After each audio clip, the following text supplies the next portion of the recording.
Vamos abrir as nossas Bíblias em Tiago 1, a partir do verso 12. Na verdade, vamos ler a partir do verso 1, melhor. Tiago 1, você vai para a carta de Tiago, já quase no finalzinho da Bíblia, tá bom? Carta geral do apóstolo Tiago. Tiago 1, a partir do verso 1. Glória a Deus, aleluia. Vocês estão bem, estão felizes, alegres? Você está na casa do seu pai, esteja alegre, feliz, satisfeito. Tiago 1, a partir do verso 1, se você não trouxe sua Bíblia, pode acompanhar aí conosco no telão. O texto diz assim: Tiago, servo de Deus e do Senhor Jesus Cristo, as 12 tribos que se encontram na dispersão, saudações. Meus irmãos, tende por motivo de toda alegria o passardes por várias provações, sabendo que a provação da vossa fé, uma vez confirmada, produz perseverança. Ora, a perseverança deve ter ação completa, para que sejais perfeitos e íntegros, em nada deficientes. Se, porém, algum de vós necessita de sabedoria, peça a Deus, que a todos dá liberalmente, e nada lhes impropera, e seria concedida. Peça, porém, com fé, em nada duvidando, pois o que duvida é semelhante à onda do mar, impelida e agitada pelo vento. Não suponha esse homem que alcançará do Senhor alguma coisa. Homem de ânimo dobre, inconstante em todos os seus caminhos. O irmão, porém, de condição humilde, glorie-se na sua dignidade, e o rico na sua insignificância, porque ele passará como a flor da erva. Porque o sol se levanta com seu ardente calor, e a erva seca, e a flor cai, e desaparece a formosura do seu aspecto. Assim também se murchará o rico em seus caminhos. O verso 12 diz assim: Bem-aventurado o homem que suporta com perseverança a provação, porque depois de ter sido aprovado, receberá a coroa da vida, a qual o Senhor prometeu aos que o amam. Só até aí. Vamos orar? Feche os seus olhos, se você puder, baixe a sua cabeça. Vamos estar em oração. Pai Santo e amado, mais uma vez queremos te agradecer, Senhor. Queremos colocar as nossas vidas, Pai, perante Ti, Pai. Queremos Te pedir perdão pelos nossos pecados, erros, qualquer transgressão cometida, qualquer palavra torpe que saiu da nossa boca, Pai, qualquer pensamento contrário, Pai, qualquer coisa que te entristeceu, que o Senhor possa nos perdoar. Se estamos andando por veredas erradas, por caminhos tortuosos, Pai, que a Tua palavra faça nos voltar para veredas eternas, para caminhos eternos, Pai.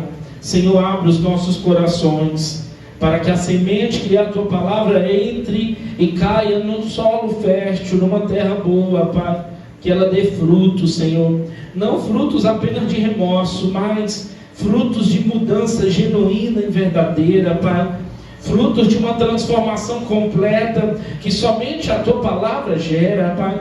Nós damos liberdade ao Teu Espírito Santo aqui, porque somente Ele convence do pecado, da justiça e do juízo, Pai. Não são as minhas palavras, não são a minha retórica, Pai, não são, Senhor, a minha teologia, mas é o Senhor agindo no coração dos Teus filhos, Pai. Tenha liberdade de agir no nosso meio, Senhor. Senhor, como pastor dessa casa, eu não te coloco dentro de uma caixinha, Pai, eu te dou liberdade, Pai. Faça como o Senhor desejar, Senhor. Haja como o Senhor desejar, Pai. Mude a palavra se o Senhor desejar, Senhor. Mas faz, Senhor, aquilo que te apraz, Pai. E que mais uma vez vidas sejam salvas, transformadas, restauradas, para o engrandecimento do Teu nome, Pai. Nós te entregamos esse momento.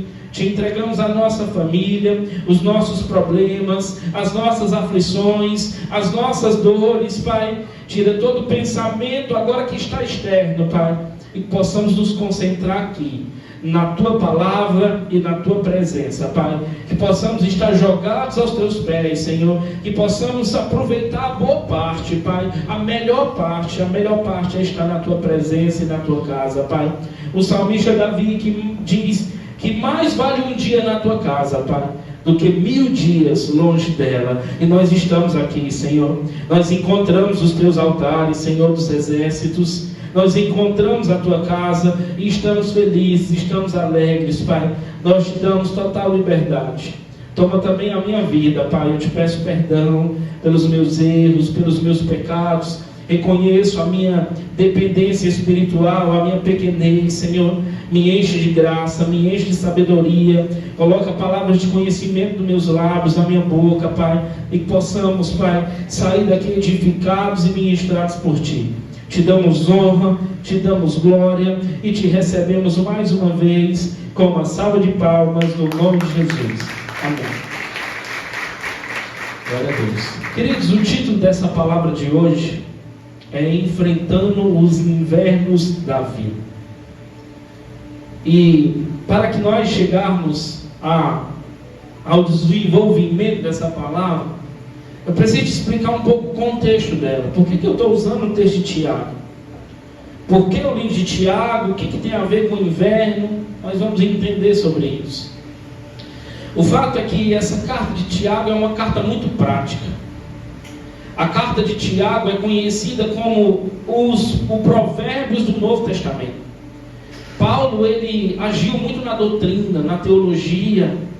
Pedro, por exemplo, agiu de uma forma mais exortativa. Mas Tiago, ele quer trazer uma fé prática. Ele quer trazer para nós uma fé que nós iremos viver no nosso dia a dia, nas nossas rotinas, no nosso trabalho. E isso não é simples. Muitas das vezes ficar só na teoria é simples, mas quando a gente vem para a prática, porque o culto não é só no domingo, o culto começa amanhã no nosso local de trabalho, o culto começa amanhã na nossa faculdade, no meio da nossa família. Aí nós iremos mostrar os frutos que a palavra tem gerado em nós. O fato é que esse Tiago aqui, ele era irmão de Jesus. Esse Tiago era irmão de Jesus. Quando Jesus começa o seu ministério, Tiago, ele não acreditava em Jesus, porque cresceu juntamente com Jesus. É aquela coisa, a familiaridade às vezes quebra a questão do respeito à liderança. Então, por ele ter visto Jesus crescer, ele não acreditava em Jesus. Mas após Jesus ressuscitar, Tiago, irmão de Jesus, se torna um líder da igreja em Jerusalém. Tiago se torna um líder ali chamado o Tiago o Justo. A sua descrição para os historiadores judeus é que era um homem de muita oração. Era um homem que orava muito. Se dizem que os joelhos dele eram calejados, de tanto ele ficar ajoelhado e orar e clamar. E para quem Tiago escreve a carta dele? Para quem ele está endereçando a carta? Quem é o destinatário? O verso 1, se você puder deixar a tua Bíblia aberta, o verso 1 vai nos explicar sobre isso. O verso 1 vai dizer: Tiago, servo de Deus e do Senhor Jesus. Ele está escrevendo às 12 tribos que se encontram na dispersão. Saudações. Tiago está escrevendo aos judeus que estão espalhados pela diáspora, pela perseguição, pelo confronto, pelo inverno que chegou nas suas vidas. Eles se espalharam, estavam sendo perseguidos. A carta de Tiago é uma carta que traz um encorajamento a essas pessoas. A essas pessoas que estavam passando por lutas, a essas pessoas que estavam longe da sua pátria, a essas pessoas que estavam longe da sua família, estavam sendo perseguidos, estavam sendo injuriados, estavam sofrendo injustiças. Tiago está escrevendo para elas. Tiago está escrevendo para pessoas que estavam enfrentando lutas, dificuldades, problemas, circunstâncias adversas. Será que você está assim hoje? Enfrentando as tuas lutas, enfrentando os teus problemas, enfrentando os teus invernos, enfrentando os teus desertos, as tuas dificuldades, que cada um sabe da sua. Cada um vive as suas lutas, cada um vive os seus problemas. Tiago está tocando num ponto muito sério aqui, o ponto do sofrimento do justo. Asaf, no Salmo 73, questiona e diz assim: por que os ímpios prosperam e por que os justos sofrem? Por que nós que somos justos, por que nós que estamos tentando viver uma vida santa, íntegra, reta, sofremos? Por que padecemos de sofrimentos? Por que a enfermidade e por vezes o luto bate à nossa porta? Por que às vezes as dificuldades são tamanhas e a gente não entende? Eu estou indo para a igreja, eu estou servindo a Deus, eu estou buscando ter uma vida santa, uma vida consoante aos princípios do Senhor, e mesmo assim estou vivendo lutas, e mesmo assim estou sendo perseguido, e mesmo assim estou sendo injuriado. Era o que esses judeus estavam vivendo. Você já fez essa pergunta? Por que parece que é tão fácil a vida para os que não estão na igreja? Eles têm os melhores empregos, eles parece que vivem uma vida tão leve, parece que não tem doença, parece que não tem luto, parece que não tem problema. Por que para nós é tão difícil? Por que os justos sofrem? Por que o sofrimento vem para nós que estamos vivendo debaixo da palavra do Senhor? Por quê? Talvez você já se perguntou sobre isso. Tiago vai tratar desse tema, o tema da provação, o tema da dificuldade, o tema da luta. E ele traz esse tema, não negando o tema, não minimizando o tema, mas ele está trazendo o tema para dizer que as lutas fazem parte do nosso amadurecimento espiritual. Sim, as lutas nos fazem amadurecer. Os desertos da nossa vida são pedagógicos. Os invernos da nossa vida nos ensinam. Nós mais aprendemos nas lutas do que aprendemos em momentos bons. É muitas das vezes nas lutas que nós corremos para o Senhor, nós aprendemos a depender dEle, nós tiramos a nossa suficiência e entendemos que nós precisamos do Senhor. O deserto nos ensina, as lutas nos ensina a amadurecer. Às vezes a nossa fé é muito frágil, a nossa fé é muito rasa, e aí Deus permite vir certos sofrimentos na nossa vida, certos problemas na nossa vida. Tiago vai tratar sobre isso. Tiago vai escrever e ele começa o primeiro capítulo da sua carta dizendo que os benefícios das provações. Como assim, pastor? Provação tem benefício? Luta tem benefício? Pois é. As lutas produzem em nós perseverança. As lutas produzem em nós amadurecimento espiritual. As lutas produzem em nós uma intimidade diferente da qual tínhamos com Deus. Tudo isso é produzido pelas lutas. E a nossa vida, querido, ela é uma vida feita de estações. Você concorda com isso? A nossa vida é de estações. Tem hora que nós estamos no verões de alegria. Tudo é alegria. Tudo são momentos bons. Tudo é sorriso estampado no nosso rosto. Depois vem as primaveras. Tempo de conquista. Tempo de avanço. Tempo de nós conquistarmos de forma espiritual, física, financeira. Depois vem os outonos. Outono é tempo de mudança. Outono é um tempo de mudança de estação, de mudança de situações na nossa vida. Mas também chega o inverno. O inverno é um tempo de frio. O inverno é um tempo de provações, é um tempo de lágrimas. O inverno é um tempo onde nós estamos mais apáticos, nós estamos passando por situações complicadas, difíceis. Parece que o barco está quase a pique, nós estamos a ponto de afundar. É o inverno da nossa vida. São os invernos da nossa vida. Pode ser que seja uma enfermidade que você está enfrentando. Pode ser que você estava tudo bem e de repente apareceu um diagnóstico. O diagnóstico de uma doença. O diagnóstico de um problema. O diagnóstico de que você não esperava. É o teu inverno. Surgiu, mudou a tua vida, mudou a tua rotina. Pode ser que esse inverno seja o silêncio de Deus. Quem já passou pelo silêncio de Deus? Você ora, pede e não acontece nada. Deus não responde. Deus não mostra, Deus não fala nada. É muito melhor receber o não de Deus do que ficar Deus no silêncio. O silêncio é ensurdecedor. Às vezes acontece isso. Às vezes é um problema em relacionamento interpessoal. Você teve um problema com alguém a qual você amava, com alguém a qual você confiava, e de repente veio esse inverno na sua vida. Esse problema pode ser que tenha sido um problema conjugal.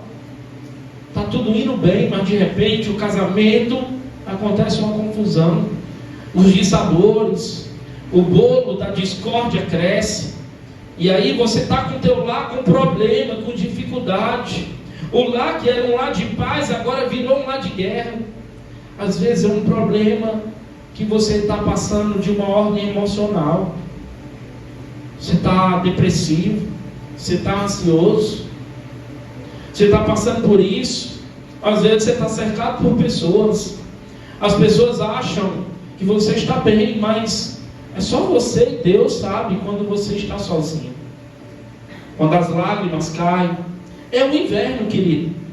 Pode ser o inverno das crises financeiras. Você tenta, vai para um lado, vai para o outro, mas não consegue sair.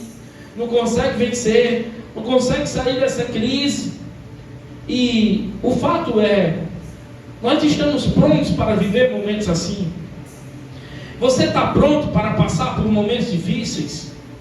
Geralmente nós não ficamos prontos para momentos assim. A gente não se prepara para viver momentos assim. A gente não se prepara para o pior. Mas a palavra de Deus é clara em dizer que o dia mau vem. A palavra de Deus é clara em dizer que a nossa vida é uma vida de lutas, de provações. O próprio Jesus Cristo disse que no mundo nós teremos aflições. Que no mundo nós passaremos por problemas, por dificuldades. O fato não é se vamos passar. O fato é quando nós vamos passar. Quando nós vamos enfrentar. Talvez você esteja enfrentando hoje. Talvez você esteja enfrentando agora. Talvez muitas pessoas nem conhecem a tua dor. Ela está só com você, sua esposa. Talvez é um filho que está longe dos caminhos do Senhor. Talvez é a sua família que só você aceitou Jesus e você está vivendo um tempo de zombaria, um tempo de perseguição. O fato é que Tiago quer nos ensinar alguns princípios espirituais aqui. Como eu posso ser fortalecido e passar por esses tempos? Porque Salomão também diz que o inverno passa e que a primavera chega, as andorinhas cantam. O salmista Davi também diz que um choro pode durar uma noite, mas a alegria vem pelo amanhecer. Os invernos da nossa vida passam. Quando nós estamos passando por eles, eles parecem intermináveis, mas eles passam. Eles chegam ao fim. Então nós precisamos saber como reagir a isso. Como reagir a essas dificuldades. Como reagir a circunstâncias como essa. Como você chegou aqui hoje? Como está o seu coração, a sua casa, a sua família? Como está a sua saúde física, emocional? Que tipo de problema você tem passado, tem te afligido? Às vezes é uma situação que você não...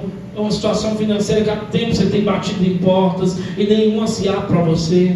Você tenta uma, você tenta outra. Cada um passa pelas suas, querido. Eu queria trazer aqui alguns ensinamentos à luz desse texto para nós. Tudo bem? Amém? Amém.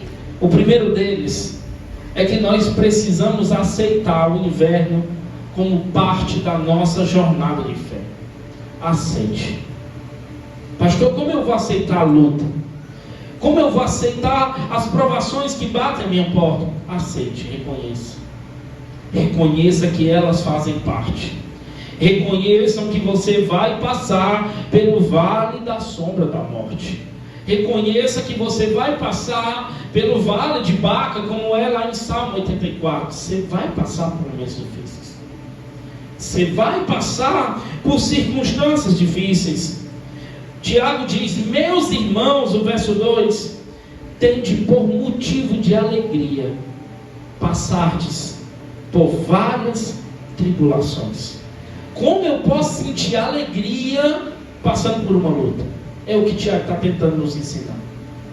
É o paradoxo da fé. Você lembra de por exemplo, Paulo? Paulo estava preso quando escreveu a carta de Filipenses. Carta conhecida como a carta da alegria. Imagina Taliane, ele está preso. Ele está algemado. Ele está em situações quase desumanas. E ele escreve uma carta que é a carta da alegria. Depois Paulo vai dizer que é a paz que excede todo o entendimento. Queridos, negar é pior. É melhor nós aceitarmos. Aceite. Reconheça. A estação que eu estou a viver hoje é o inverno. O inverno chegou na minha vida. O inverno chegou na minha casa. Mas eu não vou ficar negando. Eu não vou minimizar. Eu vou reconhecer e eu vou pedir ao Senhor graça, sabedoria, e o Senhor vai me ensinar o que eu preciso aprender nessa estação. O problema é que a gente sempre fica no porquê. Por que, Deus? Por que eu estou passando por isso? Por que eu estou passando por essa situação? Comece a mudar de porquê para quê? Para quê? O que Deus quer te ensinar? O que Deus quer te mostrar? Será que não é para você fortalecer o seu casamento? Será que não é para você fortalecer os seus laços espirituais? Porque, desculpa, queridos, tem cristão que quando está tudo bem, vira as costas para Deus. E tem cristãos que só se voltam para Deus nos momentos difíceis. O escritor C.S. Lewis, ele tem uma frase que diz: o sofrimento é o holofote de Deus. Ele às vezes vai permitir o sofrimento. Lembra de Jó? Ele permitiu o sofrimento para que Jó se voltasse para ele, para que Jó se tornasse mais íntimo dele. Tiago não está nos dizer que nós vamos passar, talvez vamos passar. Não, ele está dizendo: você vai passar. O inverno é certo, a dificuldade é certa. É certo. Pastor, esse é um tipo de pregação que não enche a igreja. Pois é, a pregação que enche é a da vitória. Receba a sua vitória, mas aqui a gente prega a palavra de Deus. E eu preciso te dizer: o inverno vai chegar. Esteja pronto. Esteja fortalecido no Senhor. Esteja firmado no Senhor. Que os teus olhos não estejam nas circunstâncias, mas que os teus olhos estejam fixos no Senhor. Vai acontecer. O inverno vai chegar nas nossas vidas. As provações não são exceção, fazem parte da nossa caminhada. Fazem parte. Esse ano nós já passamos por tanta coisa. Tivemos uma perda de uma gestação anterior. O pai da pastora ficou doente 1 mês internado. Está com parte do crânio retirado. Está ainda sem andar de forma correta. Está sem falar. Tanta coisa a gente já passou que tem hora que eu digo: meu Deus do céu. Mas ao invés de nós voltarmos as nossas bocas para murmurar, questionar, aproveite essa oportunidade para glorificar a Deus em meio às dores, para glorificar a Deus em meio às provações. É uma oportunidade que Deus está te dando. Adorar a Deus na bonança é fácil. Agora Deus nos dá a oportunidade de adorar a Deus no meio da luta, no meio da dificuldade. Como fez Jó, ele se prostrou e disse, adorou a Deus. O Senhor me deu e o Senhor tomou. Bendito seja o nome do Senhor. Adore a Deus. A nossa adoração não advém das coisas que o Senhor nos dá, porque nós não somos adoradores interesseiros. Nós não adoramos pelo que o Senhor nos dá, pelo que Ele nos pode nos dar. Nós adoramos pelo que Ele é, querido. É pelo que Ele é. E se Ele está nos permitindo passar por lutas, Ele tem um plano melhor para as nossas vidas. A palavra de Deus diz que a vontade dEle é boa, é perfeita e é agradável. Essa é a vontade de Deus. A palavra também diz lá em Romanos que todas as coisas cooperam para o bem daqueles que amam a Deus. Cooperam. Pastor, mas eu pensei que ter uma vida de cristianismo era ter uma vida de vitória em vitória. Esse é um evangelho falso. Esse é um evangelho de coach. O evangelho verdadeiro, o que Jesus disse: negue-se a si mesmo, tome a sua cruz e me siga.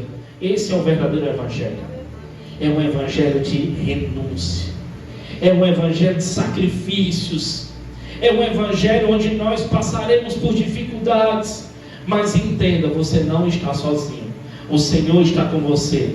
O Senhor vai te sustentar. O Senhor vai firmar os seus passos. O Senhor vai vir também o dia da restauração, como fez com Jó. Vai vir, queridos. O inverno passa. Não existe uma luta que permaneça para sempre. Não existe. As estações têm que mudar. Lembra de José? José foi traído, vendido, preso injustamente. Mas foi lá no Egito, foi no frio da prisão, no inverno da prisão, que José se tornou governador do Egito. Que José saiu da prisão para assumir o segundo lugar no comando do Egito. Às vezes nós não entendemos as lutas que estamos vivendo.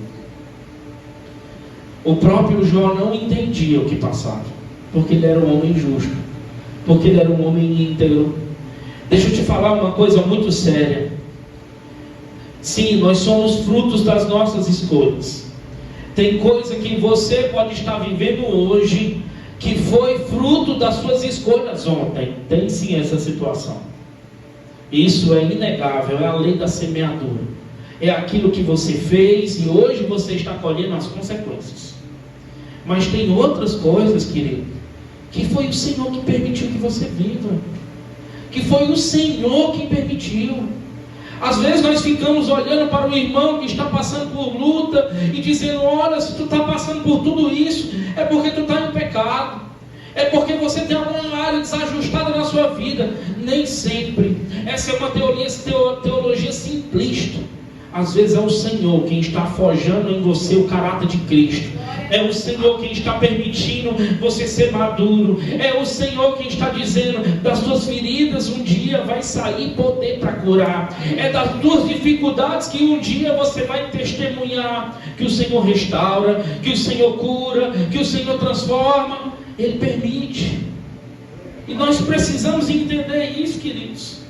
O inverno não vem para destruir a nossa fé, vem para lapidá-la, vem para aperfeiçoar a nossa fé. Se nós nos permitirmos, se nós não ficarmos negando, se nós aceitarmos. Porque é tão bom aceitar coisas boas, é tão bom aceitar presentes. Quem gosta de presente? Todo mundo gosta de presente. E aceitar quando o dia mau chega. E aceitar quando o Senhor permite as dificuldades, as podas da nossa vida. Tem hora que a gente tem que ser botado.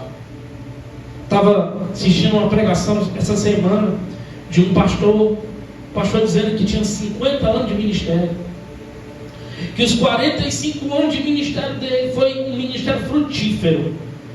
A igreja abençoada, a igreja rompia, grande, cresceu por muitos e muitos anos. Tinha a área familiar restaurada, a área financeira próspera, a igreja avançando. Ele disse que aonde colocava a mão, as coisas avançavam, prosperavam. Quando chegou nos últimos 5 anos a qual ele viveu, Deus começou as podas. Deus começou a cortar alguns galhos. Ele começa a retratar que o primeiro galho que Deus cortou foi o galho no relacionamento. Uma pessoa que ele estava ministrando, que ele estava cuidando, preparando, veio a traição, a poda do relacionamento. Depois veio a poda da doença. Ele pegou uma enfermidade, pegou a hepatite C, quase morre. Se recuperou, mas por várias vezes ele olhava para o espelho e dizia: dessa semana eu não passo. E ele retrata dizendo: eu tinha meus pecados, porque todos nós somos pecadores, mas eu não tinha pecados morais, pecados éticos. O meu ministério nunca teve escândalo, o meu ministério sempre foi pautado na palavra. Mas tem hora que Deus vem para a poda. Lembra de João 15? O agricultor, que é Deus, uma hora começa a cortar alguns galhos, para que esses galhos cresçam conforme Ele quer.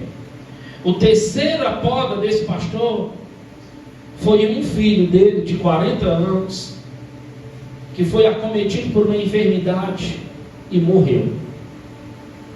Ele passou por 3 podas. Então, queridos, nós precisamos entender que tem hora que é a mão do Senhor sobre nós mesmos. Pastor, como é isso? Como se dá? Como explicar? Não dá para nós entendermos uma mente ilimitada com uma mente limitada. Não dá, querido. Às vezes Deus faz coisa que o nosso intelecto, o nosso racional não vai conseguir explicar. E o que eu faço, pastor? Eu confio, eu descanso, eu entrego. O Salmo 37:5 diz: entrega o teu caminho ao Senhor, confia nele e o mais ele fará. Entrega. Eu entrego, eu confio naquele que está na proa do meu barco, eu confio naquele que está no comando da minha vida, eu confio. Nós temos que confiar, querido. Então, o segundo ponto que nós precisamos aprender, lá agora no verso 5, eu peço que você deixe a Bíblia aberta. Tiago diz: se porém algum de vós necessita de sabedoria, peça a Deus, que a todos dá liberalmente, nada lhes impropera, e ser-lhes-á concedido. Uma coisa que nós precisamos diante de momentos assim é ter sabedoria, porque o inverno confunde as nossas emoções, as dificuldades confundem os nossos sentimentos. A gente não sabe como agir, a gente não sabe como se colocar, a gente não sabe se responde de uma forma natural, a gente não sabe se parte para a justiça própria, a gente não sabe como agir, a gente fica perdido. E o que eu preciso fazer? Peça a Deus sabedoria. Tiago é certo: se porém algum de vós necessita de sabedoria, peça a Deus, Ele vai te dar, Ele vai te conceder. Peça sabedoria. Peça ao Senhor discernimento, para que você saia desse momento, para que você aprenda, para que você tenha força. Porque pense numa coisa que pode piorar o inverno da nossa vida: é nós tomarmos atitudes sem o direcionamento do Senhor. O buraco que era fundo se torna mais fundo. Você já passou por problemas assim? A coisa já estava difícil, você quis agir do teu jeito, quis agir na tua lógica humana, quis agir na força do teu braço. Não vai adiantar. Em momentos assim, precisamos nos voltar para Deus e sem dizer: Senhor, eu preciso de Ti. Senhor, me dá sabedoria. Senhor, me dá discernimento alto. Senhor, me concede a paz que excede o entendimento. Senhor, me sustenta para que eu não enlouqueça. Me sustenta, Pai. Você tem que pedir sabedoria. O que eu faço? Como eu ajo? Nós erramos tanto por não consultarmos a Deus. Nós damos com a cara no muro porque não consultamos a Deus. Antes de abrir um negócio, antes de iniciar um relacionamento, jovem que inicia relacionamento sem conhecer o outro. Lógico que você não vai conhecer tudo, mas tome todas as informações. Veja o terreno que você vai pisar. Depois vai te gerar frustração, dissabores, traumas. vai gerar problemas para o próximo relacionamento. Consulte e espere. A geração imediatista quer orar hoje e receber a resposta hoje. Não é assim. Tem que esperar. Tem que pedir a Deus sabedoria e esperar por ela. Oração não é monólogo, oração é diálogo. A gente ora tão apressado, apresenta as nossas causas a Deus, mas não espere Ele falar. Espere. Abra o seu coração e escute. O Senhor é tão misericordioso que Ele nos avisa, querido. Ele sempre nos avisa antes de situações difíceis. Por isso eu volto a te dizer, sim, há situações hoje da sua vida, que sabe por que você está nela? Porque você não orou antes, porque você não pediu discernimento antes, e hoje você vive as consequências dessa escolha anterior. Por que eu vivo isso, pastor? Porque você fez isso ontem. E nós somos frutos das nossas escolhas. Você é fruto das suas escolhas. Peça a Deus sabedoria. Peça a Deus, Senhor, é para me comprar isso aqui? É para me fazer isso aqui? É para me entrar nessa sociedade? Senhor, é para me abrir esse negócio? Senhor, eu sinceramente, igreja, às vezes eu fico a me questionar, porque tem gente que abre a boca assim para dizer: Deus falou comigo, Deus falou, Deus mandou. Abraão escutou a voz de Deus, o patriarca da fé, apenas mais ou menos 5 a 7 vezes na sua vida toda. Pastor, e cadê a orientação de Deus, a voz de Deus? Nem sempre você vai escutar de forma audível. Ela está aqui na revelação fechada da palavra de Deus. Eu tenho muito zelo em dizer: Deus me disse. Cuidado, pode ser o seu coração enganoso. O mundo diz para você seguir o coração. A Bíblia diz: o coração do homem é enganoso, corrupto. Não, eu estou sentindo.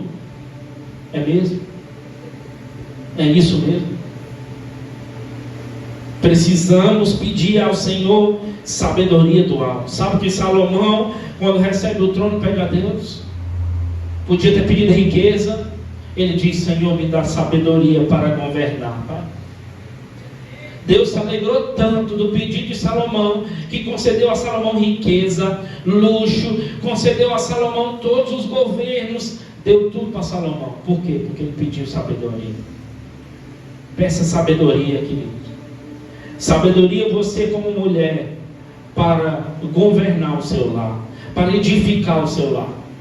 Porque, desculpa, tem mulheres que derrubam o seu lar com as suas próprias mãos, porque não tem sabedoria. Homens, peça a Deus sabedoria para você ser o sacerdote do seu lar, para você ser aquele que é o exemplo dos seus filhos e da sua esposa. Peça a Deus sabedoria. Ah, pastor, eu sou o sacerdote, eu que mando. Você entendeu tudo errado. Ninguém manda em nada. O sacerdote não é um ser autoritário. O sacerdote não governa e não pisa na mulher. O sacerdote anda com a mulher do lado.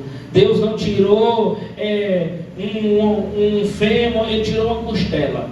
Anda aqui, ó, juntinho. Decisão juntas.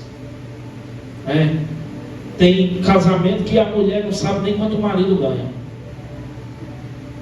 Como os dois podem andar juntos se os dois não falam a mesma língua? Peça a Deus sabedoria. Peça a Deus graça. Peça a Deus discernimento para você edificar o seu casamento, para você edificar o seu lar. Se conta uma história que um missionário estava perdido na selva da Amazônia. Pediu ajuda a um guia local.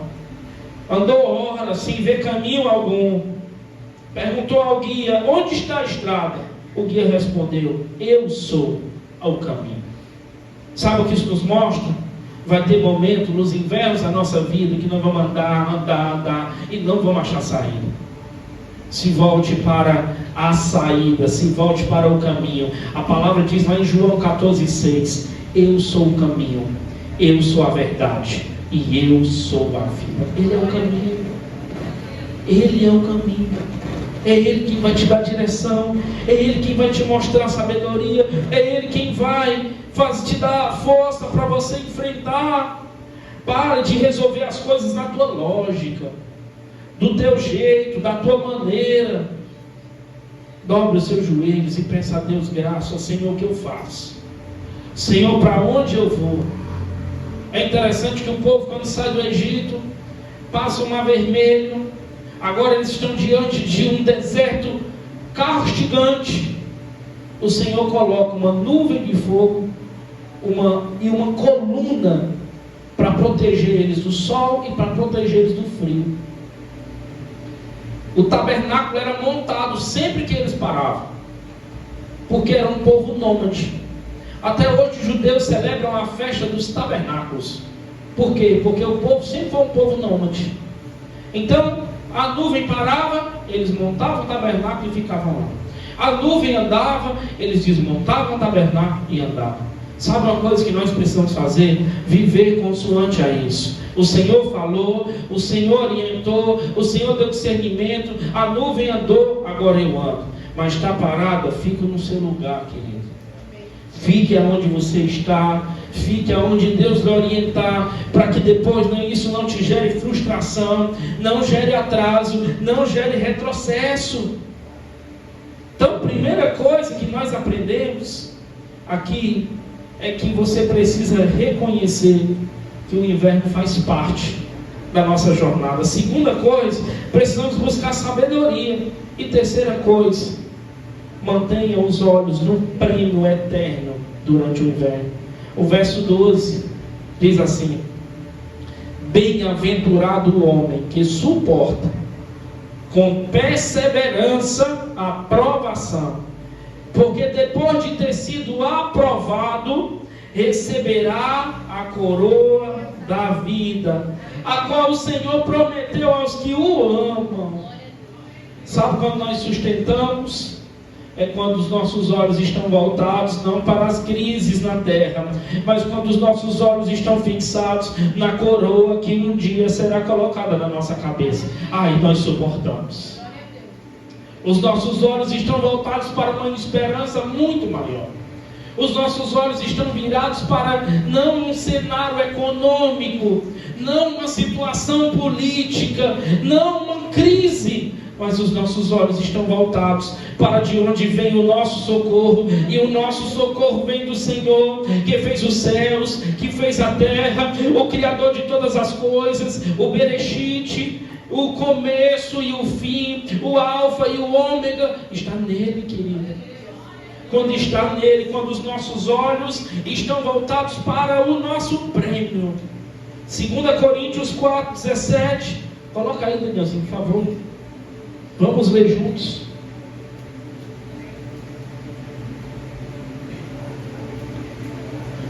Olha o que Paulo está dizendo aos Coríntios. Porque a nossa leve e momentânea tribulação produz para nós um peso eterno de glória muito excelente. Paulo está dizendo que a tribulação dele é leve e momentânea. Olha a visão que esse homem tinha. Você já entendeu todos os sofrimentos do apóstolo Paulo? Foi preso várias vezes, foi apedrejado, foi açoitado, foi mordido por uma cobra, passou por um náufrago, o navio que ele estava naufragou, passou por inúmeras lutas, passou momentos de fome, passou por vários momentos difíceis. E ele está a dizer que a crise dele, que o inverno dele é leve e momentâneo. Quando eu estou diante de momentos assim, queridos, que os invernos da minha vida, sabe para onde eu vejo? Sabe para onde eu olho? Eu olho para a palavra de Deus.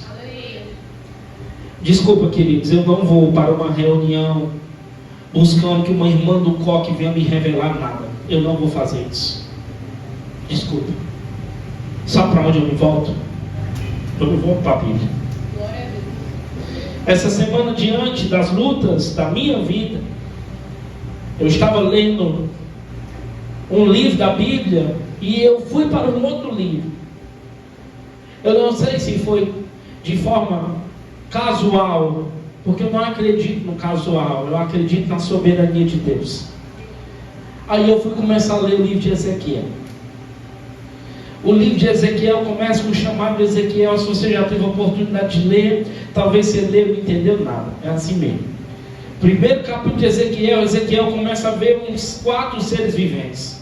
Eles tinham 4 rostos: rosto de homem, rosto de boi, rosto de águia. Tinham vários rostos. Era uma roda que entrava dentro de uma outra roda. Os seres viventes andavam, a roda andava. Os seres viventes iam para cima, a roda ia também. Você lê e você não consegue, com a tua mente limitada, imaginar aquilo ali. A Bíblia diz que ele teve medo 2 vezes. A imagem que ele estava vendo eram serafins, anjos de fogo, anjos com aparência de fogo. A gente acha que o anjo é um serzinho bonitinho, assim, sabe? Vai aparecer com as asinhas. Ezequiel estava tendo uma visão de anjos. E ele diz por 2 vezes: eu temi. Eu temi muito. O capítulo 2 de Ezequiel, Deus começa a retratar a chamada de Ezequiel. Ezequiel, tu vai para o meio do povo, Ezequiel, que é o povo judeu. E deixa eu te falar, é um povo ruim, é um povo obstinado, é um povo rebelde. A mensagem que eu te dei, eles não vão escutar, Ezequiel. Ezequiel, o teu ministério vai ser marcado por 2 coisas, Ezequiel. Vai ser marcado por espinhos e vai ser marcado por escorpiões. E eu, nos meus momentos, o Senhor me ministrando. Está vendo, filho? Não é só com você, não. É com todos os meus filhos. Os ministérios são marcados por espinhos, dores, aflições, dissabores, lutas, invernos. E os escorpiões? Traições, injúrias, perseguições. Esse é um ministério. O ministério de um homem que viu coisas que ele não conseguia nem explicar direito. Então, querido, não pense que Deus está com implicância com você. Ele não está. A chamada de Deus é essa. A chamada ministerial, a chamada para viver um cristianismo verdadeiro. É um cristianismo de luta. É um cristianismo de provações. Mas eu preciso dizer uma coisa. Se você tiver com os teus olhos fixados nessa coroa da vida, você vai suportar. Você vai suportar esse inverno pela esperança da eternidade. Paulo diz: porque a minha leve, momentânea tribulação produz, olha lá, ó, as lutas, as dificuldades, as provações estão produzindo para mim lá em cima um eterno peso de glória. No dia do tribunal de Cristo, a terra passando pela grande tribulação, lá no céu nós estaremos no tribunal de Cristo nos 3 primeiros anos e meio. O tribunal de Cristo é um tempo onde você recebe o seu galardão. Você já está salvo com Cristo. E agora Ele vai te chamar. Vai te chamar pelo teu nome. E o teu nome não é o nome que você tem aqui. Ele vai te dar um novo nome. Vai te chamar pelo teu nome, vai passar as suas obras diante de você, saber se as suas obras foi feno, palha, se elas passaram pelo teste do fogo, e você vai receber a sua coroa, a coroa da vida com as pedrinhas, consoante ao que você fez aqui. Por isso, querido, deixa eu te falar, suporte, continue firme. Porque tudo que você está a viver vai produzir em você perseverança. Vai produzir em você maturidade. A tua fé não é uma fé mais que qualquer probleminha você já quer se afastar, se desviar, murmurar. A sua fé é firme. A sua fé é uma fé verdadeira. A sua fé não é uma fé pautada só no que você recebe de Deus, mas é uma fé que você está pelo que Deus é, não pelo que Ele pode lhe dar. Quantas pessoas chegam na igreja pelo que Deus dá? E Deus dá. Ele abençoa. Ele é galardoador. Mas vai chegar a hora dos invernos da nossa vida, onde o Senhor vai provar se nós estamos acompanhando Ele, como era no tempo que as multidões o acompanhavam, e Jesus dizia: vocês estão me acompanhando pelo pão, pelo peixe, vocês estão me seguindo por uma alimentação física, e eu quero dar a vocês uma alimentação espiritual. Eles não entendiam. Por isso Jesus reúne os seus discípulos e diz assim para eles: quem vocês dizem que eu sou? Quem o povo está dizendo que eu sou? Jesus queria saber sobre a fé dos discípulos. Alguns disseram: Jesus, dizem que tu tem o mesmo espírito de Elias. Jesus, dizem que o Senhor é um profeta. Dizem que o Senhor é um agitador. Pedro, tomado pelo Espírito, diz: tu és o Deus vivo, tu és o Cristo. Ele teve palavras de revelação. Ele era o Cristo. Nós precisamos reconhecer o Cristo, não só nos momentos bons, mas nos momentos difíceis. Imagine os mártires da igreja primitiva, sendo mortos, sendo apedrejados. Olha a nossa fé hoje. A nossa fé é frágil. A nossa fé, ela é incerta. Nós não temos uma fé de Abacuque, que viveu num tempo de injustiça social, num tempo de corrupção política. Abacuque começa os seus primeiros capítulos questionando a Deus, mas no capítulo 3 ele faz uma oração e diz: Senhor, ainda que a videira não floresça, ainda que a oliveira minta, ainda que as malhadas sejam arrebatadas do campo, todavia eu me alegrarei em Ti, Senhor. Ele estava dizendo: não importa o que eu estou a passar, a minha alegria não vem das coisas, a minha alegria vem do Senhor. Essa é uma fé firmada em Deus. Essa é uma fé enraizada. Essa é uma fé edificada, querido. E é essa fé que Deus quer forjar em nós, igreja. Não é uma fé passageira, não é um sentimento. Tem gente vivendo o cristianismo como um sentimento, como um modismo. Na hora do aperto você não vai aguentar, querido. Deixa o Senhor te preparar através dessas palavras. Deixa o Senhor forjar o seu caráter. Deixa o Senhor te preparar para quando vier os invernos da vida. Se conta que um cristão no campo de concentração nazista, pronto a ser morto, sorria em meio à dor. Um guarda estava vigiando e começou a rir dele, a zombar dele. Perguntou para ele: por que você sorri tanto? Você logo será morto. O cristão respondeu: você só vê os muros de arame. Eu vejo o céu aberto e vejo que irei me encontrar com o meu Deus, com o meu Senhor. O inverno pode até roubar a nossa alegria momentânea, mas nunca pode te roubar a esperança eterna. Nunca. Vai ter horas e dias que vai ser muito difícil para nós. A nossa alegria vai ser roubada. Mas não permita que Deus roube a sua, que as circunstâncias roubem a sua esperança. Que você se torne uma pessoa amarga, murmuradora. Levante os olhos para os céus. Levante, tem uma coroa da vida te esperando. Pastor, eu estou sofrendo tanto aqui na terra. Tende por motivo de alegria passados por provações. Tende por motivos de alegria bem-aventurados que são injuriados, perseguidos por causa do meu nome. Bem-aventurados. Em outras traduções, felizes. Felizes, queridos. Levante os seus olhos. Para de fixar os seus olhos aqui na terra. A gente olha muito para o que está aqui na terra. Você lembra de Isaías 6, o chamado de Isaías? O texto diz: no ano da morte do rei Uzias, eu vi o Senhor assentado sobre um alto e sublime trono.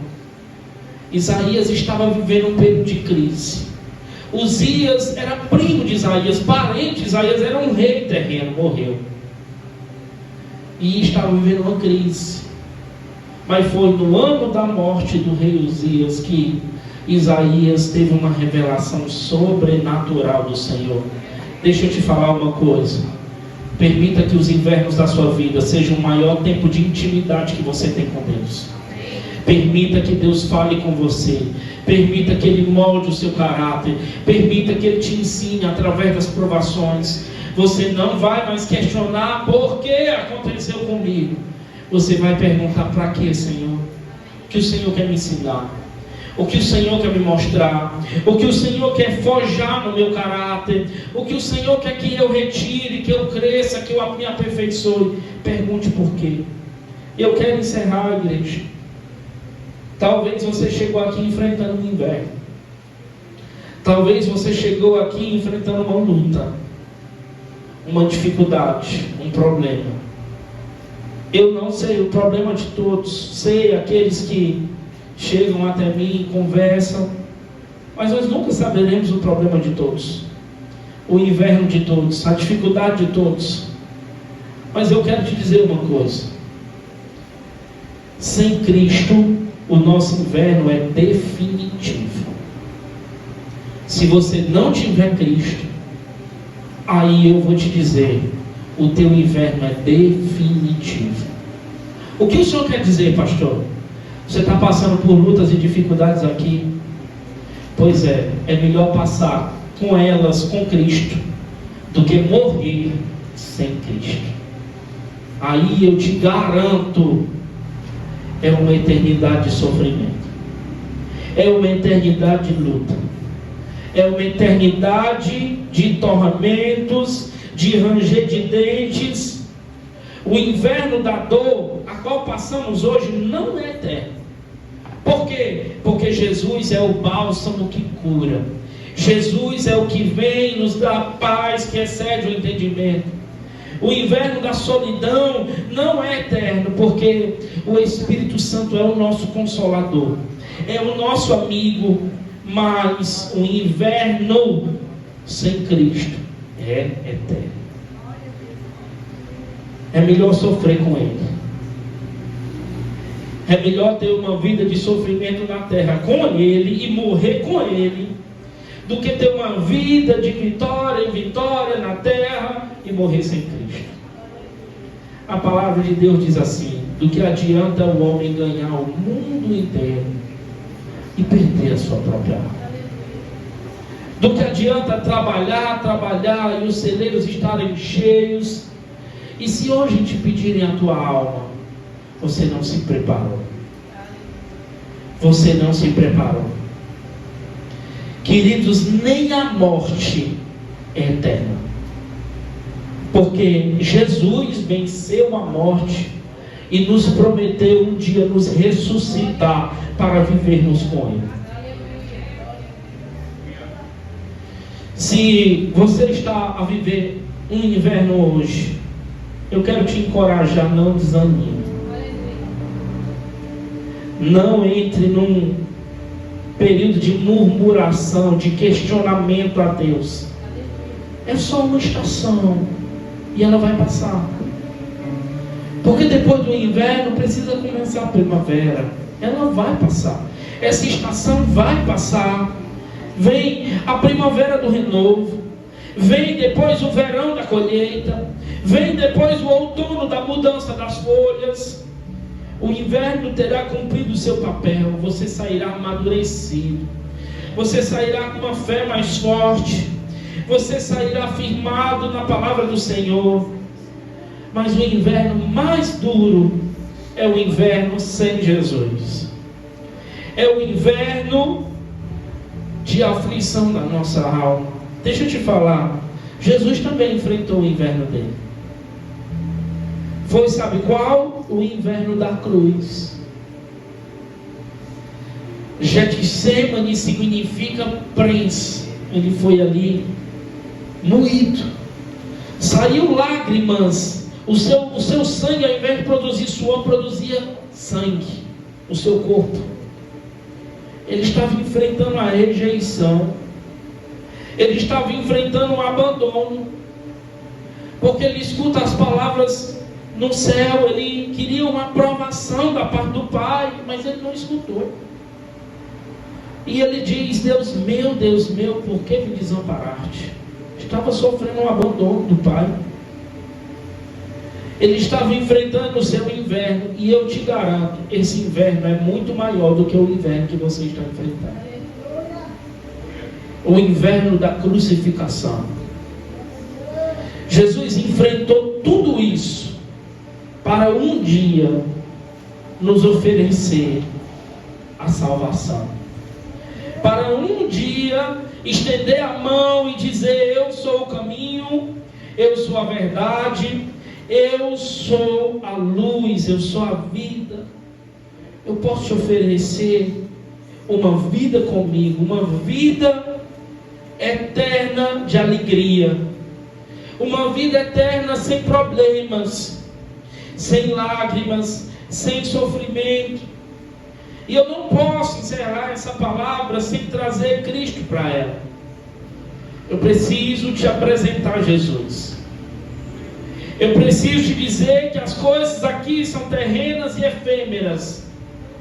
Mas se você tiver Cristo, se você tiver Jesus na sua vida, você não vai passar pelos invernos sozinhos. Ele vai passar com você. Ele vai estar contigo. Se conta uma ilustração antiga, talvez você já escutou sobre ela, que eram as pegadas na areia. E uma pessoa ia caminhando pela areia, e enquanto ela estava passando pelo inverno da sua vida, ela via duas pegadas, as pegadas dela e uma outra pegada. Mas quando essa circunstância difícil aumentou, piorou, ela agora só via uma pegada, não via a outra. E quando ela chega no ponto final, ela questiona a Deus, dizendo: no momento mais difícil da minha jornada, o Senhor não estava lá comigo. Eu só reconheci uma pegada, era a minha.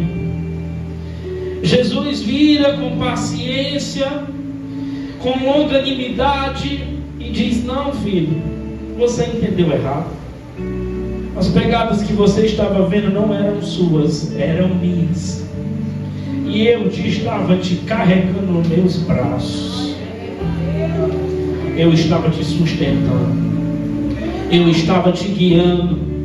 Você não ia aguentar essa caminhada sozinho, e eu te coloquei nos meus braços. Porque quem tem Cristo não enfrenta as lutas sozinhos. Ele não vai nos livrar dos problemas e das dificuldades, mas vai nos livrar nos problemas, nas dificuldades. Ele vai estar com você na fornalha ardente.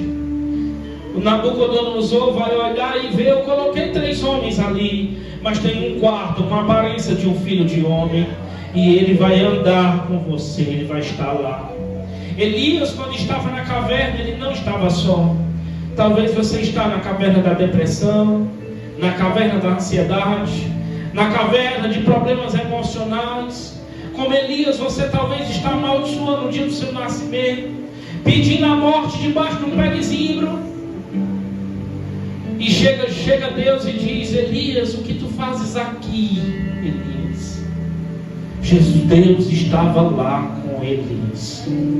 Porque senão o texto exato era: Elias, o que tu fazes aí? Mas era: Elias, o que tu fazes aqui? Ele estava lá com Elias dentro da caverna. O Senhor está conosco nos nossos problemas, nas nossas dificuldades, no inverno da nossa vida, querido. Mas eu quero te fazer um convite. Permita que o Senhor entre. Permite que o Senhor faça morada na sua vida, na sua casa. Os problemas aqui passam. Os problemas aqui uma hora se encerram. Mas não morra sem Cristo. Não tenha uma vida sem Cristo, porque aí sim será uma vida de sofrimento, será uma vida de luta. Eu te convido, feche o seu